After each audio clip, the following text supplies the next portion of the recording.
Tonight, you're at a table with a bucket of shrimp in front of you. You peel one, you dip it in sauce, you pop it in your mouth without a second thought. It's delicious. It's normal. It's on menus everywhere, from beach shacks to five-star restaurants. But here's the thing nobody tells you. That shrimp is basically a seagoing cockroach. Same hard outer shell, same jointed legs, same family tree, biologically speaking. Shrimp spend their days crawling along the ocean floor, eating dead fish, waste, and whatever scraps they can find. You wouldn't touch a cockroach with a 10-foot pole, but you'll pay $30 a pound for its cousin.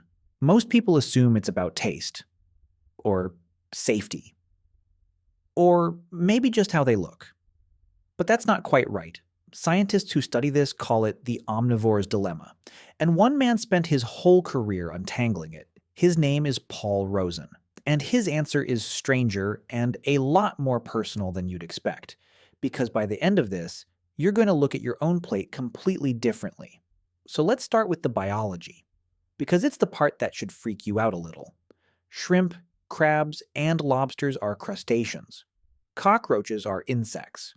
But zoom out far enough, and they're both arthropods. Same giant branch of the animal kingdom. Both have exoskeletons made of a material called chitin, the exact same substance. Both molt their shells as they grow. Both have segmented bodies and jointed legs. If you shrunk a shrimp down and put it next to a cockroach, a biologist would tell you they're closer cousins than you and a chimpanzee. So why does one make you hungry and the other make you recoil? It's not really about biology at all. It's about a switch in your brain called disgust. And Paul Rozin discovered something wild about how that switch actually works. In one of his most famous experiments, he took a completely clean, sterilized cockroach. He dropped it into a glass of apple juice. Then he lifted it back out. The cockroach never touched anyone's mouth. It carried no germs. It was scientifically, provably harmless.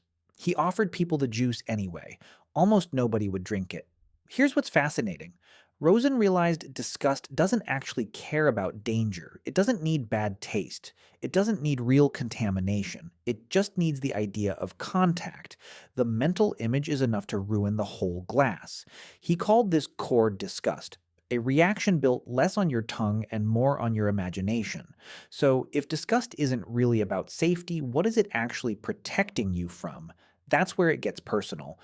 Rosin's theory is that disgust didn't start as food pickiness, it started as a defense against disease, rotting meat, spoiled milk, dead flesh, all things that could kill your ancestors. Feeling revolted by them wasn't a personality quirk. It was survival wired straight into your brain. But somewhere along the way, that system got hijacked. It stopped just protecting your body. It started protecting your identity, your sense of being a civilized human, and not just an animal. Insects crawl through garbage, they swarm on corpses, they live in filth. So your brain files them under one label: vermin, contamination, threat. Shrimp, meanwhile, got a different story. A story about beach vacations, fine dining, celebration, same shell, same molting, same scavenging habits on an ocean floor instead of a garbage pile, but a completely different story attached to it. And here's the twist. You weren't born with any of these labels already installed. Rozin studied children too, and what he found flips everything you'd assume. Babies aren't disgusted by much of anything. Some infants will happily put feces in their own mouths. The revulsion you feel as an adult wasn't there on day one. It was built, piece by piece, by the people around you.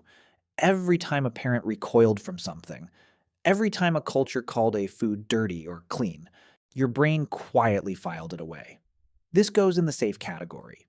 This goes in the disgusting one. By the time you're old enough to reason about it, the categories already feel like facts. Like they were always true, but they weren't. They're just old instructions running on autopilot. And it might be the strangest part of all. Those instructions are almost completely random by geography. Right now, over 2 billion people on this planet eat insects as a normal part of their diet. Crickets, grasshoppers, grubs, roasted, fried, ground into flour. Completely ordinary food in dozens of countries. To them, your reaction to a cricket is exactly as strange as your reaction to a cockroach in juice. And it goes both ways in history, too. Lobster, the food you now pay top dollar for, used to be considered garbage. In colonial New England, lobster was so common and so looked down on, it was fed to prisoners and servants.